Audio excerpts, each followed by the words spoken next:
പലപ്പോഴും നമ്മുടെ ജീവിതത്തിനകത്ത് നമ്മൾ പലപ്പോഴും ചോദിക്കുന്ന ഒരു ചോദ്യം ഇപ്രകാരമാണ്: എങ്ങനെ നന്നായി ഒന്ന് ജീവിക്കുവാൻ കഴിയും? എൻ്റെ സമപ്രായക്കാർ, എൻ്റെ കൂടെ ജോലി ചെയ്യുന്നവർ എല്ലാവരും നന്നായി ജീവിക്കുമ്പോൾ എൻ്റെ ജീവിതം എന്താണ് ഇങ്ങനെ ആയിത്തീർന്നത്? നന്നായി ഒന്ന് ജീവിക്കണമെന്ന് ആഗ്രഹമുണ്ടായിട്ടും ജീവിക്കുവാൻ കഴിയുന്നില്ല.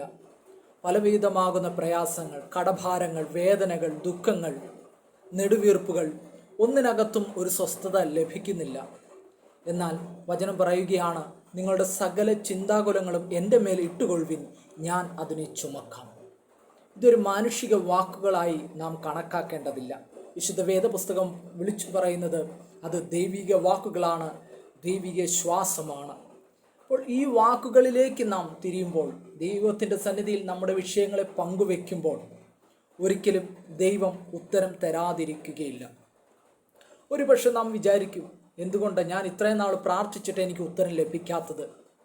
ഞാൻ ദൈവത്തിന് വേണ്ടി ഓരോ കാര്യങ്ങൾ ചെയ്തിട്ട് എന്തുകൊണ്ട് എൻ്റെ ലൈഫിൽ ഇങ്ങനെ സംഭവിക്കുന്നു, എൻ്റെ ജീവിതത്തിനകത്ത് ഇങ്ങനെ ഞാൻ അനുഭവിക്കുന്നു എന്നൊക്കെ ഓർത്ത് ഭാരപ്പെടുകയായിരിക്കാം.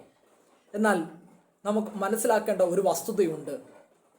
നാം പ്രതീക്ഷിച്ചിരിക്കുന്നത് പോലെ ഒരു ജീവിതമായിരിക്കത്തില്ല ദൈവം തരുന്നത്, മറിച്ച് അതിനേക്കാൾ അപ്പുറമായത്, നമ്മുടെ പ്രതീക്ഷകൾക്ക് അപ്പുറമായത് ദൈവം നമുക്ക് വേണ്ടി ഒരുക്കി വെച്ചിരിക്കുകയാണ്.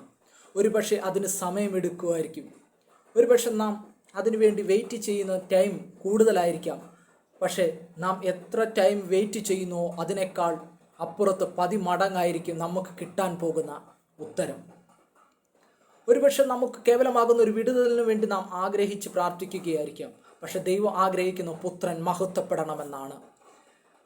താൽക്കാലികമായ ഒരു വിടുതൽ നിനക്ക് ലഭിച്ചു കഴിഞ്ഞാൽ അത് നിന്നിലേക്ക് ഒതുങ്ങും. പക്ഷെ നിന്റെ വിടുതൽ മറ്റുള്ളവർ കാണണം. നീ ആരാണ് എന്ന് മറ്റുള്ളവരുടെ മുമ്പിൽ ഹൈലൈറ്റ് ചെയ്യിപ്പിക്കുവാനാണ് ചില വെയിറ്റിങ്ങുകൾ, ചില താമസം നിന്റെ ലൈഫിനകത്ത് വരുന്നത്. ആയതുകൊണ്ട് ഈ ശബ്ദം നിങ്ങൾ കേൾക്കുമ്പോൾ വിശ്വാസത്തോടെ എന്നോടൊപ്പം നിങ്ങൾ പറയുക: I can do all things through Christ which strengthen me. എന്നെ ശക്തൻ ആക്കുന്നവൻ മുഖാന്തരം ഞാൻ സകലത്തിനും മതിയാകുന്നവൻ ആകുന്നു. അപ്പോൾ നിന്നെ മതിയായവനാക്കുന്ന, നിന്നെ ശക്തീകരിക്കുന്ന, ബലഹീനതയിൽ നിന്നെ തികഞ്ഞവനാക്കുന്ന, നിന്റെ കുറവുകളെ പരിഹരിക്കുന്ന ഒരേ ഒരു വ്യക്തി, അത് യേശു കർത്താവാണ്. ആ യേശുവിൽ വിശ്വസിക്കുവാൻ നീ തയ്യാറാകുന്നുവെങ്കിൽ നീയും നിന്റെ കുടുംബവും രക്ഷ പ്രാപിക്കും. സോ ദൈവത്തിങ്കിലേക്ക് തിരിയുക.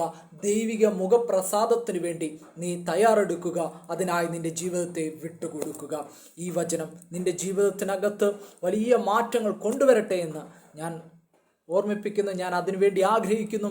സോ ഈ വചനത്തിനു വേണ്ടി കാതോർക്കുക. ദൈവം നിങ്ങളെ അനുഗ്രഹിക്കുമാറാകട്ടെ. ആമേൻ.